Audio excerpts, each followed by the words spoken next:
Bu Siti ini ngimpi kalau dia lagi nyusuin sosok makhluk kecil, kepalanya botak, matanya merah, dan cuma pakai celana putih kusam.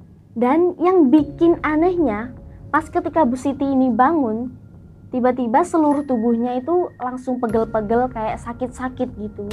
Dan yang lebih tragisnya, istrinya Andi divonis mengidap kanker payudara dan meninggal dunia.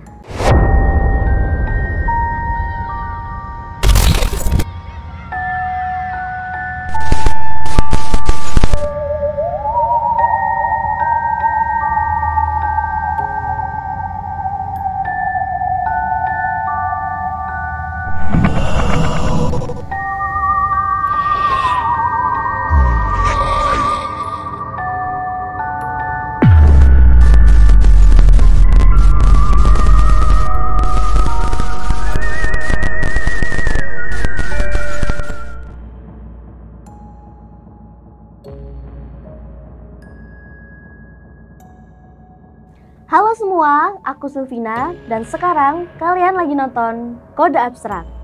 Di sini kita bakal bahas sesuatu yang creepy, mulai dari misteri, horor, mitos, konspirasi atau juga tragedi. So, di malam Jumat ini masih dengan tema yang horor.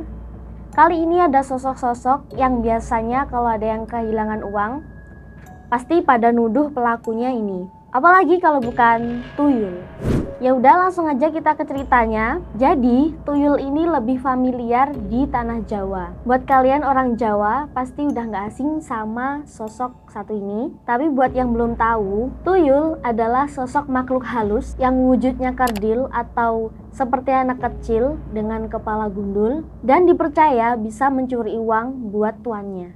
Mitos mengenai setan gundul yang nyuri uang ini udah ada sejak tahun 1890-an. Namun, istilah tuyul baru muncul di tahun 1929 setelah adanya krisis ekonomi depresi besar. Tuyul masih banyak dipelajari sama sejarawan, soalnya masih dipercaya sama masyarakat sampai sekarang. Sejarawan berpendapat kalau munculnya tuyul ini karena adanya kesenjangan sosial antara masyarakat agraris sama tuan tanah dan juga pedagang. Dan bantuan makhluk halus dianggap sebagai cara yang paling mudah buat menjelaskan urusan perdagangan yang saat itu rumit di kalangan masyarakat desa. Banyak yang bilang kalau wujud asli tuyul itu tubuhnya pendek seukuran pinggang orang dewasa, mukanya keriput, kulitnya abu-abu kehitaman, giginya bertaring tajam, telinganya runcing dan juga panjang, hidungnya kecil dan hanya berbentuk rongga, yang pasti botak, gak punya rambut, bahkan alisnya juga gak ada. Ada juga yang bilang kalau tuyul itu dulunya adalah mentek. Mentek wujudnya laki-laki kerdil, wajahnya tua, dan suka nyuri padi. Mentek itu dulu dimanfaatin di dunia pesugihan dan bekerja buat manusia, yaitu nyuri harta benda. Nah, dulunya mentek ini dibuat pas lagi ada kesenjangan sosial antara masyarakat kecil sama pribumi kaya yang kerjasama sama company. Nah, abis itu lama-lama nama mentek ini beralih jadi nama gundul atau tuyul. Ada lagi nih yang bilang kalau tuyul itu aslinya dari roh anak kecil yang dibangkitkan sama dukun dan digunakan buat tujuan tertentu, yaitu nyuri harta benda atau untuk keuntungan yang lainnya. Nah, ada beberapa tanda-tanda orang yang melihara tuyul atau ngelakuin pesugihan tuyul. Yang pertama, jalannya bungkuk dan tangannya ada di belakang. Katanya, orang yang melihara tuyul ini selalu gendong tuyulnya, terus keliling-keliling ke tempat yang dijadikan buat sasaran. Yang kedua, tubuhnya kurus dan wajahnya pucat. Karena pemilik tuyul ini harus ngelakuin ritual setiap hari, yaitu nyusuin tuyulnya layaknya anak kecil. Cuma parahnya, kalian tahu nggak kalau aslinya yang dihisap itu bukan ASI, tapi darah. Makanya orangnya ini jadi kurus dan juga pucat. Dan gak kebayang dong, misalnya ritual ini berjalan lama, terus si pemilik tuyulnya ini kehabisan darah, dia malah meninggal dan jadi tumbal buat tuyulnya sendiri. Terus kalau misalkan meninggal, suaminya ini harus nyari pengganti buat ngelakuin ritual itu. Misalnya diganti sama anak perempuannya. Yang ketiga, biasanya rumah orang yang punya tuyul ini cat rumahnya warna-warni. Nah, kan tuyul mirip sama anak kecil yang suka warna-warni gitu. Jadi pemiliknya bakal ngecat rumahnya ini warna-warni kayak sekolah TK gitu, atau bahkan di dalamnya juga banyak mainan. Mungkin biar tuyulnya seneng dan nyaman kali ya. Dan juga buat nandain rumah pemiliknya ini biar tuyulnya ini hafal. Misal tuyulnya habis nyuri uang, terus pulangnya ke rumah pemiliknya itu gak bakal nyasar. Yang keempat, ada banyak sesajen di rumahnya. Biasanya yang melihara tuyul ini suka ngasih bunga-bungaan sesajen atau bahkan jajanan-jajanan anak kecil buat dipersembahkan untuk tuyulnya. Yang kelima, pasti ada ruangan rahasia di rumahnya. Nah, buat ngelakuin ritual-ritual, yang melihara tuyul ini diharuskan punya ruangan khusus yang gak boleh dimasukin sama siapapun. Soalnya digunain buat ritual, entah dari jam berapa sampai jam berapa, si pemilik tuyul ini harus nemenin tuyulnya di ruangan tersebut. Nah, itu tadi penjelasan tentang tuyul. Selanjutnya, aku ada 2 cerita tentang tuyul.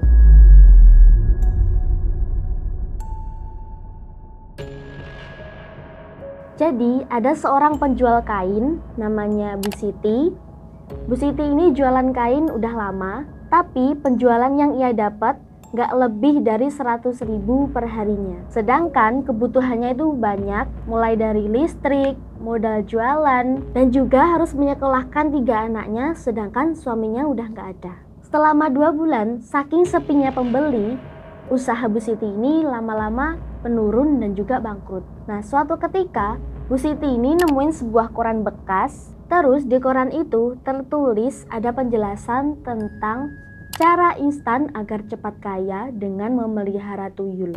Nah, Bu Siti itu baca di situ ada penjelasan dan juga ada alamat, bahkan persyaratan kalau ada yang mau memelihara tuyul. Nah, awalnya Bu Siti yang baca itu nggak tertarik awalnya. Cuma dipikir-pikir kok makin hari makin susah buat bayar utang dan juga bayar tagihan dan lain sebagainya. Di benak Bu Siti terbesit pikiran, lumayan sih kalau beneran bisa dapat uang. Dan kalian tahu apa? Bener aja, Bu Siti ini besoknya beneran datang ke alamat yang tertera di koran itu. Nyampelah Bu Siti di rumah Mbah Dukun. Terus Bu Siti ketemu sama Mbah Dukunnya itu. Mbah Dukunnya langsung bilang kalau persyaratan mau melihara tuyulnya itu gampang. Cuma nyediain ruangan khusus kalau bisa di belakang rumah. Dan Bu Siti ini gak dibolehin naruh jarum di sekitar ruangan itu, soalnya bisa ngehalangin tuyulnya. Akhirnya Bu Siti ini sanggup sama persyaratan yang diminta sama Mbah Dukun itu. Terus Mbah Dukunnya itu ngasih botol kaca bening, terus ditutupin kain, dan nyuruh Bu Siti untuk buka kainnya itu tiap malam. Abis perjanjian itu, Bu Siti langsung pulang ke rumah. Nah, pas di malam harinya, Bu Siti ini langsung ngimpi aneh.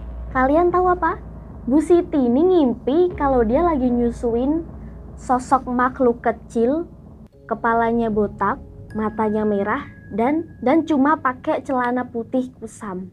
Dan yang bikin anehnya, pas ketika Bu Siti ini bangun, tiba-tiba seluruh tubuhnya itu langsung pegel-pegel kayak sakit-sakit gitu.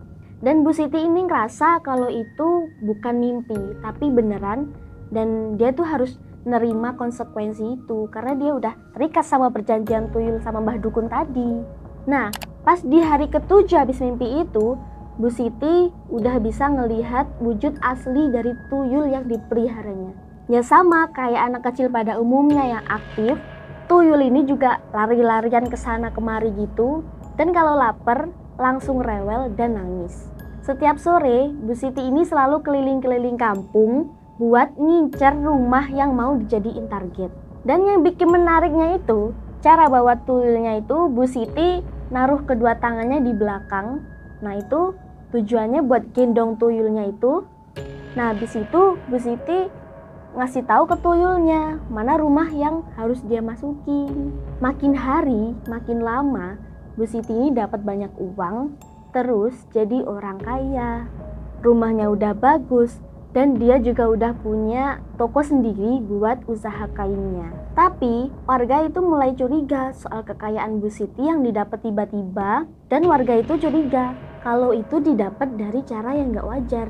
Apalagi ditambah sama sifatnya Bu Siti yang makin sombong dan gak mau berbaur sama masyarakat sekitar. Nah, pernah nih suatu ketika Bu Siti ini ngadain tasyakuran di rumahnya. Pak Ustadz yang juga curiga langsung ngasih ceramah dengan tema rezeki yang halal dan jangan bersekutu sama setan.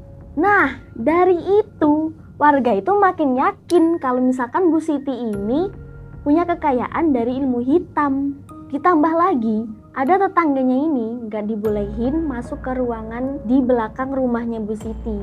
Alasannya sih banyak debu, padahal itu ruangan buat tuyul. Gak cuma itu, di kampung sebelah banyak keluhan warga yang kehilangan uang. Dan juga ada beberapa warga yang melihat ada penampakan anak kecil lari-larian di sekitar rumahnya Bu Siti. Nah, dari situ warga itu makin yakin kalau Bu Siti itu nyimpen sesuatu, makin gak beres pokoknya. Sampai ada suatu hari Bu Siti ini ketahuan dan dia malu setengah mati. Jadi ada salah satu warga yang berhasil nangkep tuyul kecil yang meresahkan itu. Terus tuyul yang udah ditangkap itu disulut pakai lilin biar tahu siapa pemiliknya. Dan gak lama dari itu, kalian tahu apa yang terjadi? Bu Siti tiba-tiba datang mohon maaf dan dia ngakuin perbuatannya. Dan Bu Siti juga bilang kalau tubuhnya itu panas kayak terbakar gitu. Ya soalnya tuyulnya tadi disulutin sama lilin, jadi Bu Siti juga ngerasain apa yang tuyulnya itu rasain. Nah, dari situlah akhirnya warga tahu kalau Bu Siti adalah dalang di balik semua kehilangan uang warga dan juga ada penampakan anak kecil.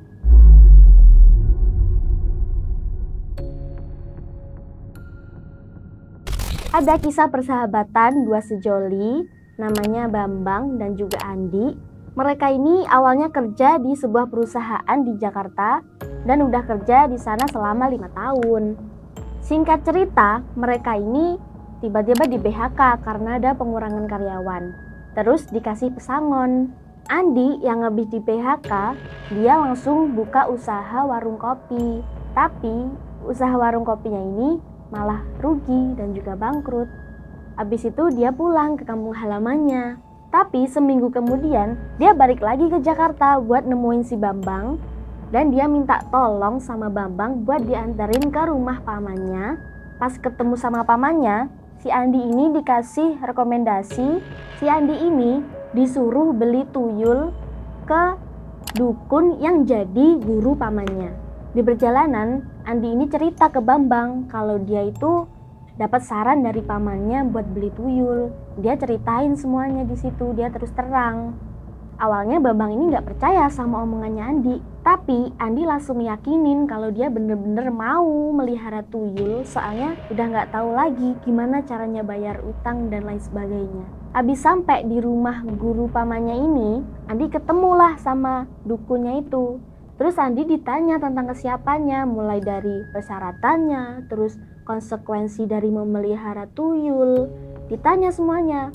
Dan Andi ini gak langsung pikir panjang, Andi langsung sanggup sama semuanya. Terus akhirnya Andi sama dukun ini pergi ke lereng bukit sambil bawa sesajen buat ngelakuin ritual pengambilan tuyul. Singkat cerita, si guru ini mulai ngelakuin ritual pengambilan tuyul dan minta Andi buat nyiapin ruangan khusus pas dia udah di rumah. Terus pas waktu pengambilan tuyul, Andi ini dikasih lihat wujud tuyulnya yang asli dengan perantara air ditaruh di baskom dan juga dikasih daun sirih dan juga mawar. Terus Andi ini disuruh baca mantra dan juga merem. Nah, ketika buka mata, Andi ini langsung bisa lihat tuyulnya di depan mata dia langsung. Sosok tuyulnya ini kecil, tapi wajahnya itu keriput tua. Matanya merah melotot kayak bola pingpong mau keluar gitu. Terus kupingnya runcing dan juga panjang. Kok kayak alien ya?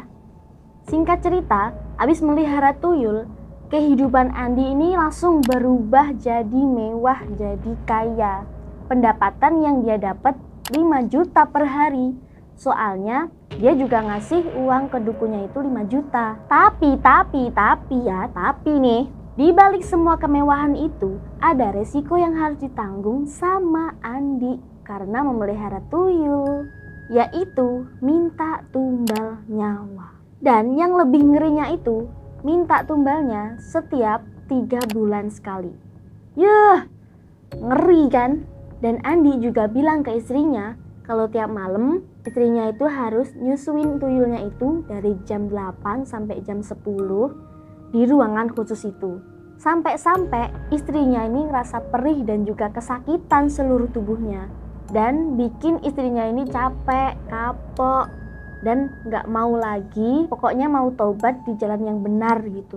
Soalnya bukannya hidup tentram, tapi malah hidup sengsara. Akhirnya Andi sama istrinya ini datang lagi ke rumah dukun guru pamannya ini buat nyelesain perjanjian pesugihan itu.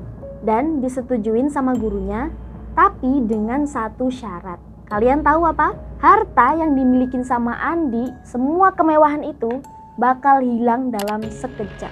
Otomatis shock dong mereka dengar hal itu. Dan yang lebih tragisnya, istrinya Andi divonis mengidap kanker payudara dan meninggal dunia. Nih pengalaman kisahnya tadi. Pokoknya buat kalian semua, jangan sesekali nyoba-nyoba buat pesugihan tuyul. Oke semuanya, jadi gitu dulu aja cerita kita di malam hari ini. Makasih buat kalian yang udah stay terus. Jangan lupa like, komen, dan juga subscribe. Pantengin terus channel kita di setiap malam Jumat. Sampai jumpa di Kode Abstrak selanjutnya.